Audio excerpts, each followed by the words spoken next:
sapagkat kamumuhian niya ang isa at iibigin ang ikalawa.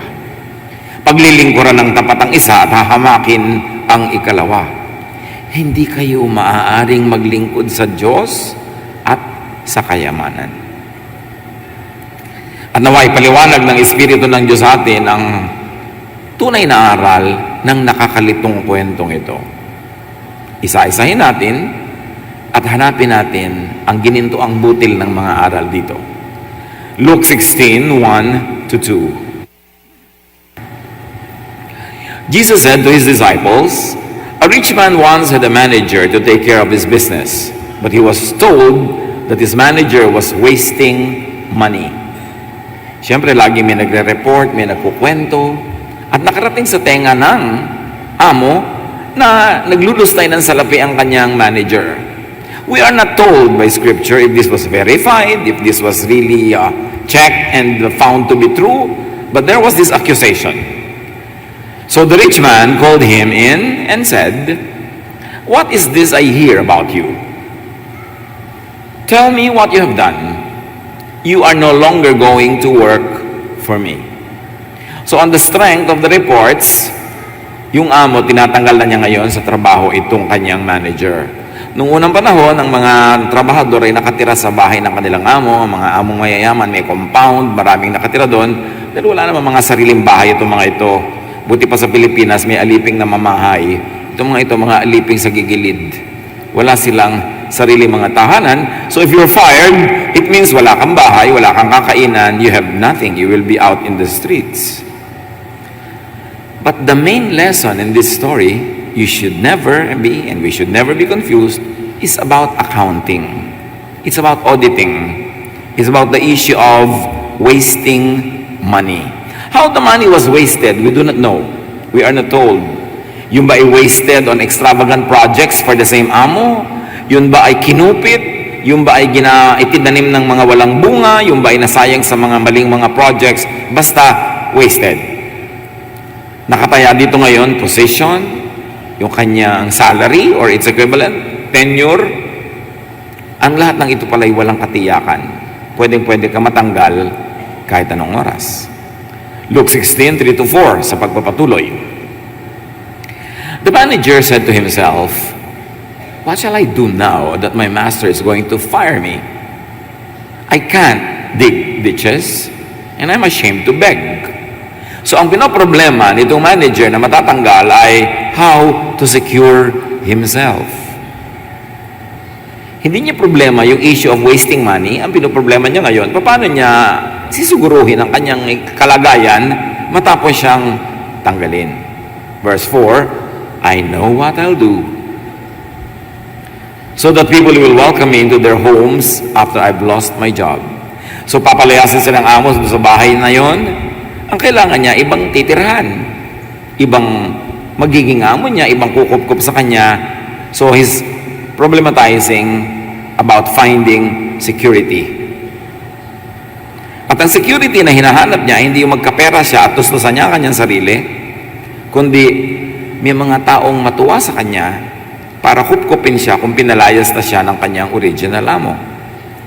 The same verse in the easy-to-read version says, "I know what I will do.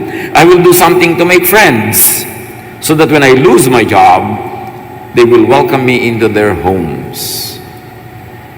In the New Testament Pinoy version says it, "Alam ko na, kahit matanggal ako sa trabaho, may tatanggap naman sa akin sa bahay nila. Yun ang gagawin kong project ngayon bilang paghahanda sa napipintong pagtalsik ko dito sa aking amo." The main lesson in this story is to use worldly position, worldly power, worldly wealth, worldly resources to make friends, to do good to people, to invest one's earthly goods in eternity, in something that will outlast many, many issues, and in this case, outlast probably what money could give him. Kasi pwede naman niyang piliin, ay matatanggal na pala ako, kukupit nga ako para meron akong baon at kung matanggal ako, medyo matagal bago yun maubos.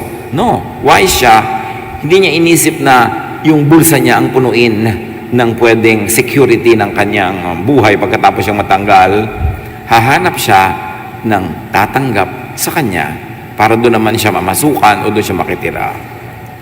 At ang kanyang way, paggamit ng earthly goods for eternal, for social, emotional, and spiritual gain.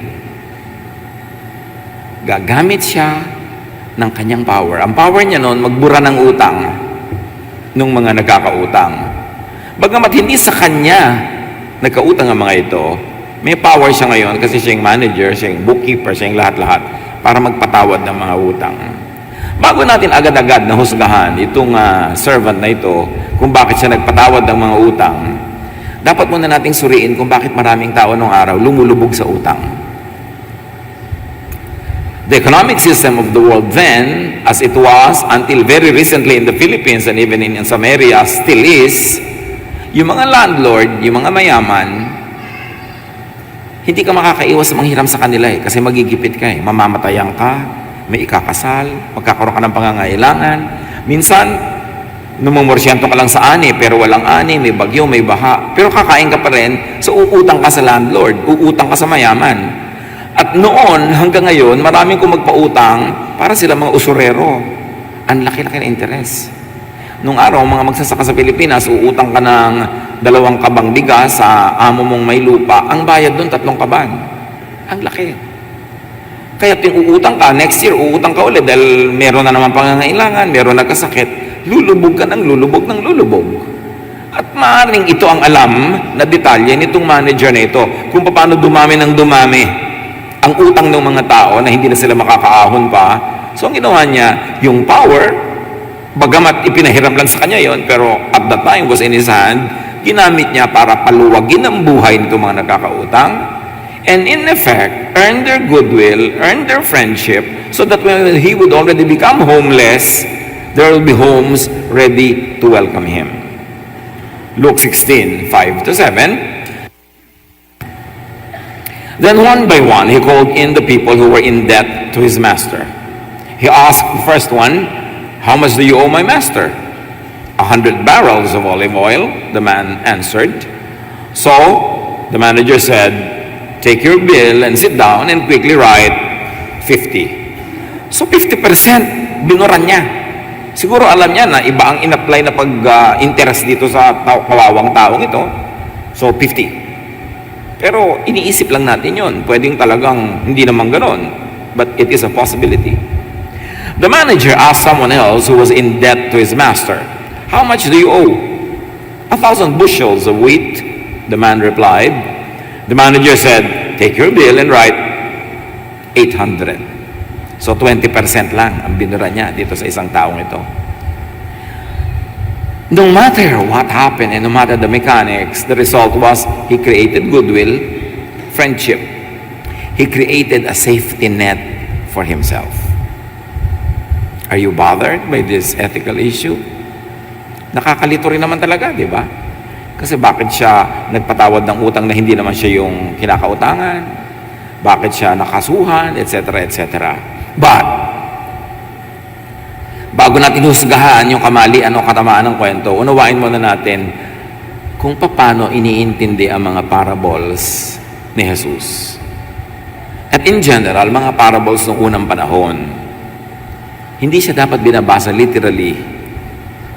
Yung mga tao nung araw, pag nagkukwento sila ng parable, alam nila kung aling bahagi ang importante at alin yung dekorasyon lang ng kwento. The first part of the parable only gives a setting and a context for the real message. It does not give the lesson.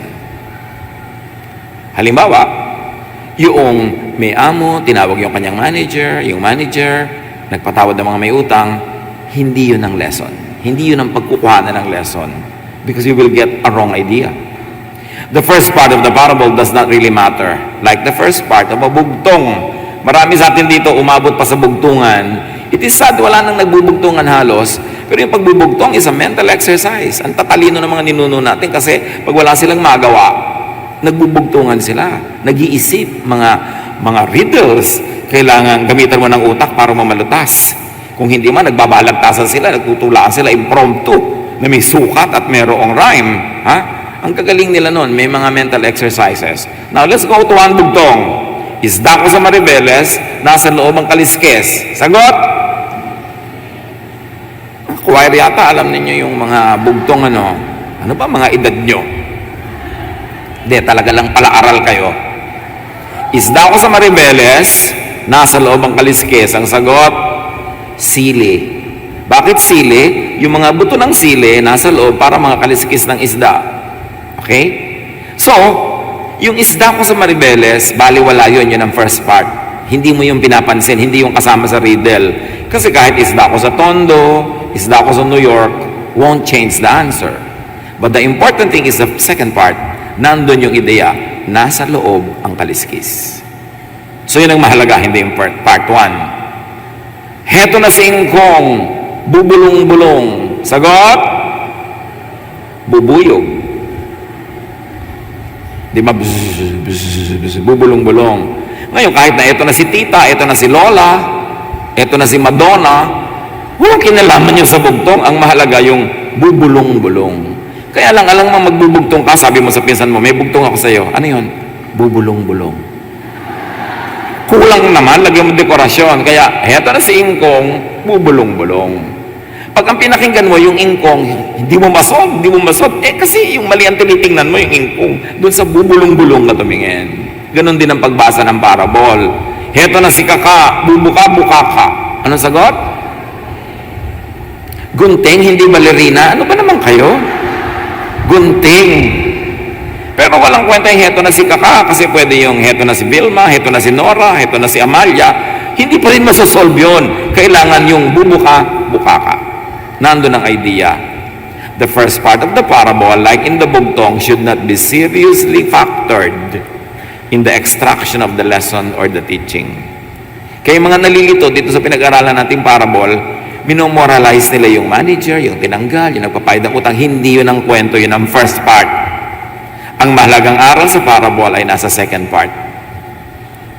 At heto yung second part, beginning with verse 8, Luke 16. The master praised his dishonest manager for looking out for himself so well. That's how it is. The people of this world look out for themselves better than the people who belong to the light. It's the word of Jesus. Sabi niya, alam nyo, kapuri-puri yung matalino, creative, madiskarteng manager na yan. Di tulad ng maraming taong relihiyoso, mga taong espiritual na naturingan, tapos sa practical, talunan. Laging walang diskarte, walang production, laging api, laging kawawa. Sabi, dyan magaling yung mga hindi relihiyosong tao. Ang galing nila sa mga practical na bagay. And Jesus was just one breath short of saying, sila ang tulatan nyo. Hindi ko mo kayo relihiyoso o maka-Diyos, italunan na kayo, lagi kayong lugi, lagi kayong torpe, patay-patay. Sabi ko, dapat madiskarte ka. The master knew what worked. Goodwill. Safety nets. In other words, don't waste resources on selfish indulgences. Invest in relationships. Relationships with people and with God. Kumisan, meron kang isang tinulungan nung matagal na, hindi naman masyadong malaking bagay sa yung itinulong mo, pero malaking bagay pala sa kanya. Tapos pagdating ng panahon, siya na ngayon ang tumatanaw sa iyo, tulong na ng tulong na ang naibigay na sa iyo, times 10, times 20 na nang naibigay mo sa kanya noon. Kasi nakapag-create ka ng goodwill. Kung yung pera na hawak mo, ibinigay mo sa isang estudyante na ibayad niya ng isang SEM, kahit isang SEM lang, naidugtong, nagkadugtong-dugtong, natapos siya, at marunong siyang tumanaw sa iyo, higit-higit pa doon, ngayon ang ibabalik niya sa iyo. Yun ang message ng kwentong ito. Na itong manager, imbes na yung perang pwede niyang kupitin para ma-secure niya ang sarili niya, sarili niya, no, ibinigay niya sa iba, created goodwill, created friendship, at yun ngayon ang aasahan niya na sa pang mas mahabang panahon ay magiging kapaki-pakinabang sa kanya. Now, spiritualize that.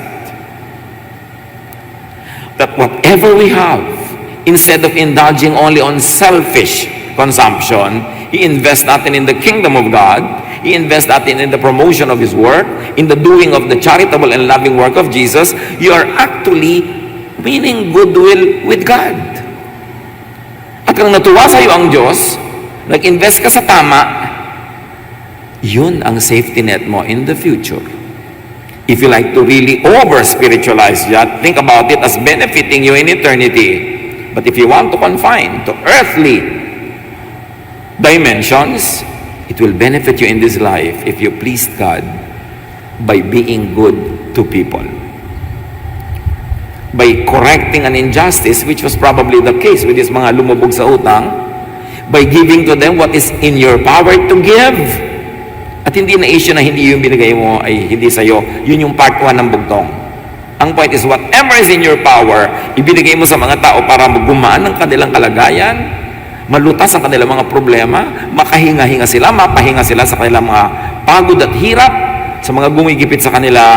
It is a wonderful investment in eternity. Eternity being in the next life, or even in this life, you can enjoy a slice of eternity when you are blessed by God. At itong verse 8 na ito, sinabi sa Good News Translation, the master of this dishonest manager praised him for doing such a shrewd thing. Because the people of this world are much more shrewd in handling their affairs than the people who belong to the light. Sa easy to read version, you see, I'm walking you through many versions for us to appreciate the many angles of interpretation from the original languages. The master told the dishonest manager that he had done a smart thing. Yes, worldly people are smarter in their business with each other than spiritual people. So hindi virtue na maging patay-patay, lugi-lugi, talo-talo. Kailangan smart ka kasi anak ka ng Diyos eh. Hindi ka nang lalamang, pero di ka napapalamang. Kailangan maayos, active ka. Luke 16:8, sa Filipino version, Pinoy version, pinuri ng amo ang ginawa ng madayang manager kasi madiskarte siya. Ang mga anak ng mundong ito ay mas madiskarte sa pakikitungo sa kapwa nila kaysa sa mga anak ng liwanag. All that being said, sabi ni Jesus sa Matthew 10:16, I'm sending you out like sheep among wolves. Therefore, be as shrewd as snakes and as innocent as doves. You must know in the context of the sentence of Jesus, which part 1 or part 2, ang heavier. Obviously, yung be as shrewd as snakes. Then, pang-balance yung be as innocent as doves. Marami mga tao doon na nagmamasteral at nag-PhD sa as innocent as doves. Kaya laging lugi sa buhay. Sabi niya, be shrewd as snakes, but be as innocent as doves. Ibig sabihin lang, huwag ka sosobra na manglalamang ka na. Pero kailangan matalino ka, magaling ka sa buhay. Luke 16:9, my disciples, sabi ni Jesus, I tell you to use wicked wealth to make friends for yourselves. Then when it is gone, you will be welcomed into an eternal home. The wicked there is not an adjective to describe the morality of the wealth, but how the world looks at wealth, and especially how the children of light, how religious people look at wealth. Laging dinidemonize yung wealth. Parang ayaw kumita, ayaw yumaman. Hingi naman ang hingi. So sabi niya, ganyan yan. Gamitin ninyo kung ano yung hawak nyo sa inyong kamay na kapangyarihan, kayamanan, to make friends. Baligtad yung iba. Habang nagkakapera, nagkakaroon ng kapangyarihan, they make enemies. Pag tuloy bumagsak sila, tawang-tawa yung mga tao. Hindi sila tinutulungan. Pagka meron kang resource, time, treasure, talent, use it to make friends. Nagturo na Jesus. And, of course, indirectly, through God, directly to people. Bakit sabi ni Jesus, whatever you do to the least of these, you do to me. So when you make friends with people, you make friends with God. When you help people, God considers it as helping Him, although He doesn't need help. Therefore, siya ang nagbabayad nung parang nagiging utang na loob.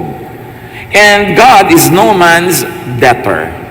Hindi siya pumapayag na may utang siya, nagbabayad siya agad. So pag nagpautang ka sa iba, tumulong ka sa iba, nagbigay ka sa iba, inaari ng Diyos sa kanya ginawa, siya agad ang magbabayad. Dahil mahal niya yung mga taong tinutulungan mo. Sabi niya, yan ang gayahin niyo, matalino. Meron siyang konting kapangyarihan. Bago nawala yun, bago naubos yun, ininvest niya in developing friendships and relationships with people, and indirectly, which is really the true lesson, a relationship with God. The method here of how he did it is not the main issue. That's part one of the story. But the shrewdness, the wisdom to not rely on earthly goods for future security, in fact, to use earthly goods for future security, that is the lesson of the story. What do you do with your earthly goods? What do you do with your time, your talent, your treasure? Pag nagka-treasure ka ba, naghahanap ka agad ng matutulungan, mapapaluwag ang loob, mapapagaan na ng dalahin, o bibili ka agad ng mga branded items para siya inggitin. Pagkakakain ka ba, meron kang pambili, naiisip mo agad na, makabili ng extra, maibigay sa waiter na to, iuwi niya sa asawa niya. O magpapabalot ako ng extra, paglabas ko doon, may mga pulupulube, maiabot ko. O pipicturean mo agad ang pipicturean kung gaano kamahal yung pagkain mo, ilalagay mo agad sa Facebook at sinabi mo sa mga kaibigan mo na high school, K-Tam! Diba? Ang yaman-yaman ko na ngayon. So, what do you do? Pag nagdi-display ka ng mga ganyan sa mga social media, is it to inspire people to do hard work so that they too can afford these things? Or is it to just display wealth? What do you do with the earthly resources? Binabantayan pala ni Jesus. At pag matalino kang gumamit ng resources, na ang ending, you made friends, you help people, it is a good investment in your eternity. And even in your here and now. Luke 16:9, the same verse in the easy-to-read version. I tell you, use the worldly things you have now to make friends for later. Then when those things are gone, you will be welcomed into the home that lasts forever. The home of God, the presence of God, eternal life. Meron palang value sa eternity, lahat yung ginagawa natin in this life. In the New Pinoy version, sinabi ko sa inyo, gamitin nyo ang pera ng mundong ito para magkaroon kayo ng mga kaibigan. Para pag naubos na yun, tatanggapin kayo sa tirahang walang hanggan. Sino ang tatanggap sa'yo? Yung mga tinulungan mo, yung naging kaibigan mo.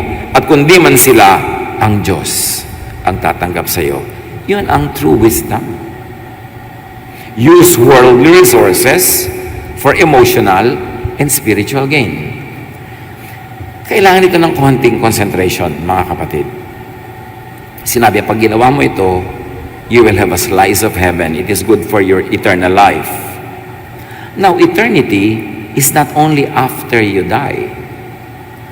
Eternity is every time, all the time.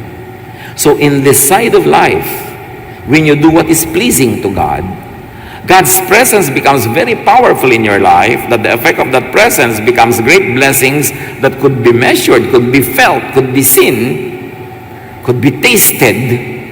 Then you have a slice of eternity here and now. You experience heaven here. Kaya nga, ang turo ni Jesus na prayer, Thy kingdom come. Hindi sinabing, bring me, Father, to your kingdom, kasi mamamatay ka na nun. Ang prayer, bring your kingdom down to me where I am at this time, right now. How does the kingdom of God get down to you? Thy kingdom come. When you are ruled by God, rule means king, kingship, kingdom. When you are ruled by life in your daily life, you are in the kingdom of God. Hindi mo na kailangan maghintay mamatay para pupunta sa mga ulap-ulap, may makikita ka mga anghel na walang katawan, ulo lang, tugtog-tugtog, tapos mga, ay, nasa heaven na ako. Heaven is a state of mind here on earth also. Well, there is a heaven there, there's a heaven here. And that heaven here you enjoy when you live under the kingship of God. The kingdom of God becomes yours, meaning peace, serenity, contentment, love, quietness, rest. That is the kingdom of God. Hindi mo kailangang mamatay para hintayin na mangyari yon. Pag nabubuhay ka dito, ayon sa kautusan ni Jesus, na-advance sa'yo ang kingdom of God. Bagamat sa buhay natin, kumisan, come and go, depending on the degree and the frequency of your obedience. Kami mga time na parang heaven na heaven ka, may time naman parang impyerno ka. Depende kung gaano ka sumusunod o lumalayo sa mga katuruan ni Jesus. Pero sabi niya, pag ginaya niyo itong manager na to, ginagamit niyo kung ano yung hawak niyo kapangyarihan to help others, to make their life nice, you make friends with them, and you also make friends with God, inevitably, you will experience eternity. There and here. Luke 12:33-34. Sell your possessions and give to the poor. Provide purses for yourselves that will not wear out, a treasure in heaven that will never fail, where no thief comes nor no moth destroys. For where your treasure is, there your heart will be also. Importante yung sinasabi dito ni Jesus. Sabi, dapat magkaroon kayo ng pitaka, ng wallet na hindi na uubos ang laman, hindi na nanakaw, hindi na dudukutan, at hindi na de-devalue, hindi na de-demonetize yung laman. At ang tinuturing niyang wallet, puso, ang laman, godliness, goodness, kindness. Sabi ko noon, pag yan ang wallet mo at yun ang laman, walang makakanakaw niyan. Kaya yung mga taong gumagawa ng mabuti, ginagamit nila yung kanilang resources, time, talent, and treasure sa paggawa ng mabuti, pinapayaman nila yung wallet na yon. Through what? Kasi masarap ang feeling. Ang tunay na mayaman na tao, yung masarap ang pakiramdam. Kahit walang pera. Ang tunay na mahirap na tao, yung kahit may pera, walang masarap na nararamdaman. Puro guilt, alalahanin, worry, jealousy, stress. Ba't ka pa naging mayaman? Useless. Sabi ni Jesus, where your gather for yourselves treasures in heaven. Again, yung heaven, hindi lang yung gagawa ko ng mabuti dito para may medalya ako sa langit. Maglalagay ako ng treasure sa langit, dito ko i-deposit. Well, there is truth in that. The more immediate meaning is, ang langit ang puso mo. Ang langit yung utak mo kung saan naghahari ang Diyos. Kasi yun ang kaharian ng Diyos, yung utak mo. Sabi ni Jesus, don't look for the kingdom of God here or there. Sabi niya ganun, the kingdom of God is within you. Ang tunay na paghahari ng Diyos, wala sa mga ulap, wala sa mga planeta, nasa isip mo. So pag yung puso mo pinaghaharian ng Diyos, ang utak mo, ang takbo ay maka-Diyos, the kingdom is within you. Sabi ko nun, at doon ka mag-invest sa kingdom na yun. Ibig sabihin, kung may lakas ka, meron ka magagawa, may power ka, ang payamanin mo, yung nararamdaman mo, yung emosyon mo, yung kapayapaan mo, yung espiritu mo. Kasi yun ang tunay na yaman na walang makakanakaw. We've got to understand the deeper meaning of heaven, of eternal life, of eternity. Hindi lang yung pagkamatay mo, tsaka pa lang. Dito, nandun na yun. Thy kingdom come, thy will be done on earth as it is in heaven. And the secret is in obeying the teaching of Jesus. Number one, na kanyang obedience, love others. When you use all of your resources to love people, you are entering the gates of heaven kahit hindi ka pa namamatay. Yung ligaya mong makita sa ngiti ng isang inabutan mo ng tulong, yung nagpasalamat sa iyo, yung mabalitaan mong may napabuti ang buhay dahil ginawa mo ng mabuti, that is heaven on earth. Yun ang tunay na kayamanan na hindi nananakaw. Huwag tayong masyado maging literal na para ako magkaroon ng kayamanan sa langit, pupunta ako sa mga bundok, manghuhuli ako ng mga tribu at gagawin ko Kristiyano at ilulublob ko sa tubig para mabaptize, para may kayamanan ako sa langit. Meron yon. Pero hindi mo na kailangan mamundok para payamanin ang tunay na langit sa buhay mo. Yung puso mo, gumawa ka ng mabuti. That is the main issue of the story here. In reverse, sabi ni Jesus sa Matthew 16:26, what good will it be for someone to gain the whole world, yet forfeit his soul? Or what can anyone give in exchange for their soul? The immediate reading of many people here is, ano mapapalaman na yumaman ka pero yung kaluluwa mo nagpunta sa impyerno? That's a good reading. But there's another deeper reading. Anong mapapala mo na dumami ang iyong resources pero lumungkot ka naman? So yung impyerno dito, again, like heaven, hindi lang yung pupuntahan mo pag namatay ka, kundi a state of your mind. Anong mapapala mo? Sumikat ka nga, pero lagi ka naman ngayong stressed. Anong mapapala mo na yumaman ka, pero ngayon, lagi kang defensive, hindi ka na tuloy makarelax? Anong mapapala mo na number one ka sa amang lahat ng contest, pero stress na stress ka to remain number one? Sabi niya, what will you gain if you gain the world, but lose your soul, lose your feelings, lose your peace of mind? Hindi lang lose your spirit on the devil in hell, hindi lang yun. Laging maraming layers of meaning. These spiritual issues are not supposed to be oversimplified. Marami siyang layers of meaning. Matthew 13:45 to 46. Again, the kingdom of heaven is like a merchant looking for fine pearls. When he found one of great value, he went away and sold everything that he had and bought it. So what is a pearl of great value? That which brings the kingdom of God into your heart. That which brings love and peace and contentment and rest. So when you find it, value it. And sometimes you have to pay something for it. Luke 18 and 22. A certain ruler asked him, "Good teacher, what must I do to inherit eternal life?" Again, eternal life here can be life there or a heavenly life here. Laging i-double nyo yung reading. Sell everything you have and give to the poor, sabi ng Diyos, and you will have treasure in heaven. Then come, follow me. Not everybody who seeks the kingdom of God is to sell everything to follow God. But in the case of this man, the hindrance to his following God was his wealth, his love for money. So sinasabi ng Lord, habang love mo yan, first love, hindi tayo pwedeng magsama. So, tanggalin mo sa buhay mo yan para maging first love mo ako. Kasi first love din kita eh. And then, we can be together. And we know the rest of that story, that man left sad because he had great wealth. He chose his wealth more than build a relationship with God.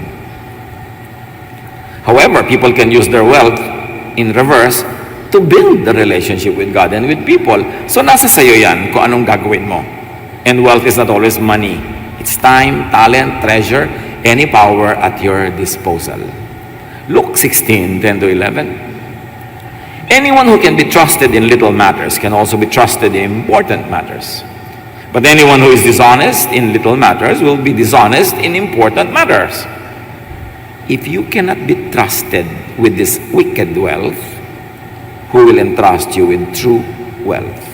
Sabi, pera lang, hindi ka mapagkatiwalaan. Paano ipagtitiwala sa iyo ang espiritu? Paano ipagtitiwala sa iyo ang langit?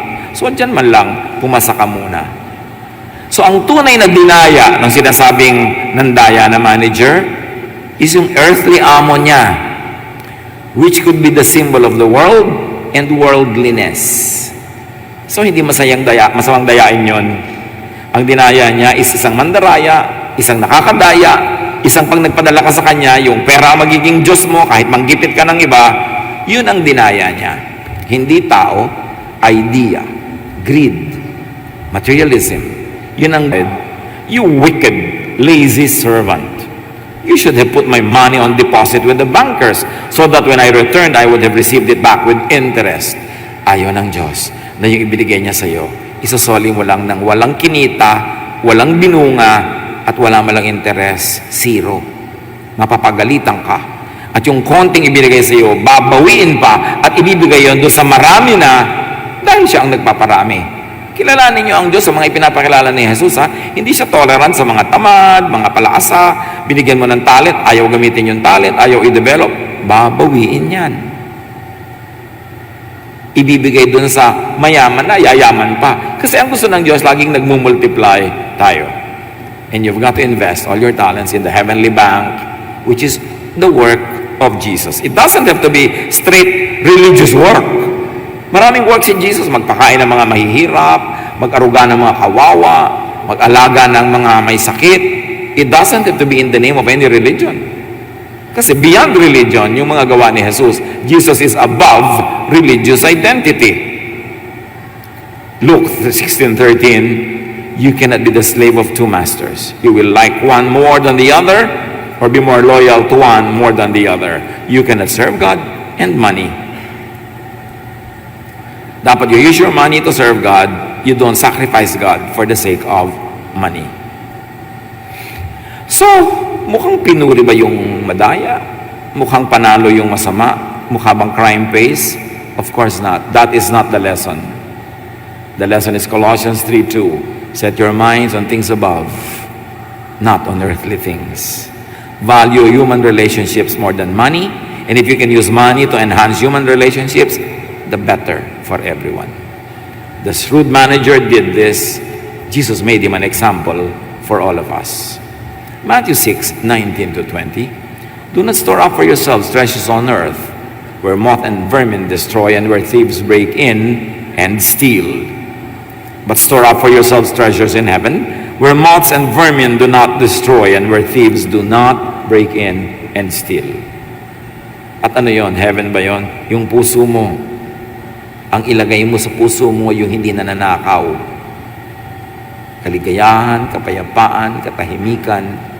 Yun ang kingdom of God mo dito habang wala ka pa dun. What the shrewd manager cheated was the world. Materialism. Attachment to the world. The shrewd manager betrayed the system. A corrupted system which should really, no one should be loyal to. Worldly resources are best spent or invested in what really matter. Goodwill and relationships, securing the future, and yes, even eternity future. Meron talagang heaven doon, meron talagang kabila. So dapat nag-i-invest ka talaga doon. The best savings and security is not money, which will run out. If so, the manager should have saved money instead of just write off mga utang. The best savings, the best security is not possession. It could be lost. But investment in good deeds. Investments in goodwill. Yung mga may utang sa parable, mga poor, mga gipit, mga kapos, mga mahina, mga oppressed, mga kawawa, they are the Jesus people. The people Jesus specially loves and cares for. Din mo siya, o magagalit ka, o magtatampo ka, yung heaven mo, punong-puno ng bitterness, yung puso mo, punong-puno ng mga inis, galit, hindi heaven yon, hell yon.